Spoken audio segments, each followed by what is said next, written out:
આગળ વાત કરીએ તો અમરેલી જિલ્લાના જાફરાબાદ અને ધારી તાલુકામાં ભારે વરસાદના કારણે ખેડૂતોને મોટું નુકસાન થયું છે। જાફરાબાદના લોરગામ સહિતના ગ્રામ્ય વિસ્તારોના સતત વરસાદથી ખેતરોમાં પાણી ભરાયા, જેના કારણે કપાસ અને મગફળીના પાક નિષ્ફળ જવાની શક્યતા છે। બીજી તરફ ધારી તાલુકાના રામપુર ગામે તૈયાર થઈ ગયેલો મગફળી અને કપાસના પાક પર વરસાદનો પ્રકોપ ઉતર્યો।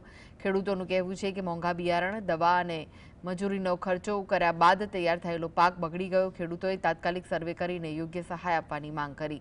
જો કે જિલ્લા ખેતીવાડી અધિકારીઓએ સરકારી જવાબ આપતા કહ્યું કે હાલમાં રામપુર ગામના નુકસાનની કોઈ ફરિયાદ મળી નથી। સરકારી નિયમો અનુસાર નિર્ણયો લેવાશે તો સર્વે કરીને સહાય ચૂકવવામાં આવશે।